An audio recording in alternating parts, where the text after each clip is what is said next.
All right, so I thought I would do this video actually after reading a comment, which I'll actually call a rant, from a subscriber or someone that had watched video number 3. So I thought after 24 hours and sort of thinking about it, I just thought I'd put out the positive and the negative. So we'll just talk about this rant and sort of what I thought. So again, we're going to review like I always do just up front. We're just going to cut and paste the rant or the comment from video number 3. That was the video where I introduced what I think is the most important core belief, and that's never to create or buy an alligator. And again, the alligator is simply a building that consumes more cash than rent is collected each and every month, which is never a good thing. I'd sort of give you my initial thoughts after I read the comment and frankly responded, sort of in a 10 or 20 minute time frame. Then step back and sort of tell you what I thought. It's been about 24 hours since I saw it, so I thought I'd let you know what I think after the fact. And then lastly, just keep giving feedback, sort of this will be hopefully a pretty quick. So here's the rant. I'll just read it. It says, "Wow, another piece of advice stating the obvious, and putting more down so you have a smaller mortgage and so expenses don't exceed income is pretty simplistic too. At some point, your increased down payment reduces your leverage and your rate of return, which is no good too. Better advice would be to tell us how to buy a property with price and terms to ensure no alligators, particularly when the buyer's competition is paying more than justified. Often with the excuses that the appreciation over time will compensate me for negative cash flow. As stupid as that sounds, if you're in the right marketplace, the appreciation will indeed do exactly that." So again, this is cut and paste right from the comment from video number 3. So here's my thoughts right when I thought it is first and foremost, I think I clearly failed to deliver the message that I wanted with that video, specifically when the individual goes on to talk about, people buying and using appreciation to sort of say cover the negative cost.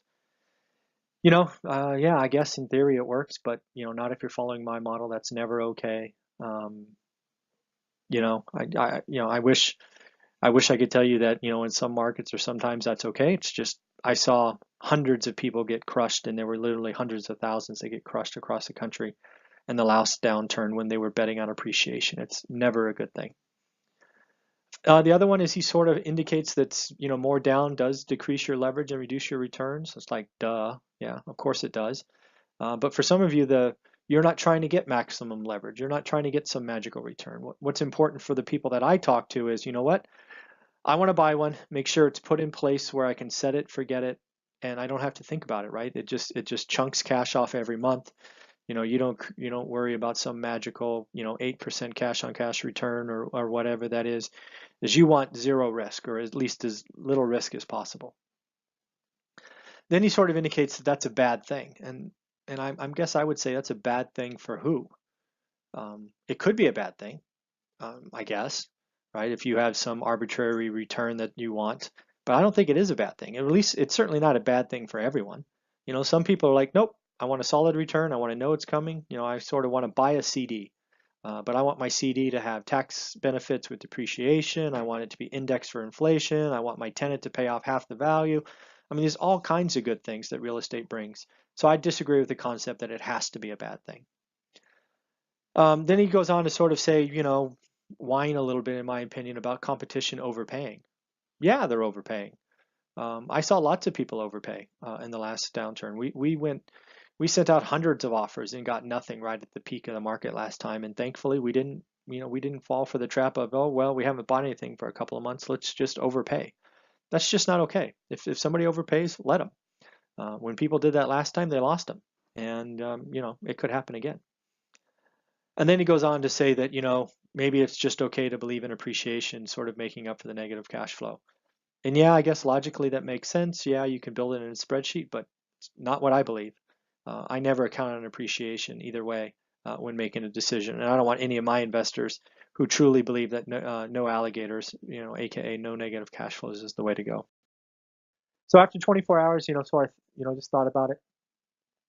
In sellers markets, which is what we're in now and what we were in sort of 05 to 08, you as an investor need to decide what's important to you, right? Is it return? Is it getting in the game? Is it, set it and forget it. What's important to you? Every investor has the right to make their own choice. I strongly suggest if you're a full-time employee that has cash and you're sort of cash rich, asset poor, that take advantage of that. Just put more down. Make it a riskless or at least a low risk investment. Some of you will play the appreciation game, and maybe this individual who left that comment will. And I admit it might work, but it might not. And again, I have the scars and friends and lots of people around the country that did the appreciation game last time, and they lost everything. Not only did they lose that one property, but many of them lost their entire portfolio because when the dominoes fell, they just couldn't get out of the way.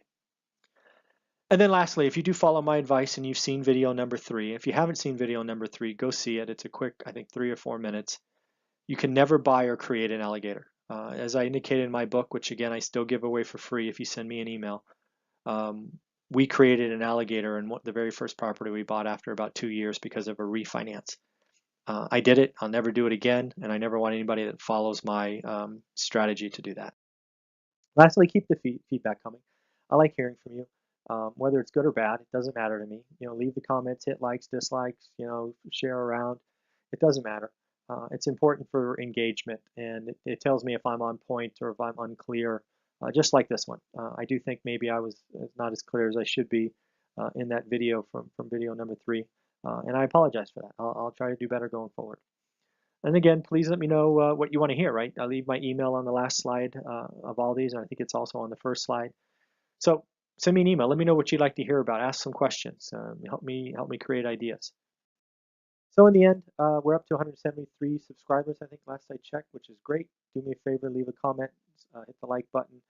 Please share this around. I think it's interesting to share what subscribers are thinking about when they watch these videos. So again, feel free to leave a negative comment. It's okay. And again, if you want to send an idea out about an upcoming program, please do. It's mzuber@onerental@a-time.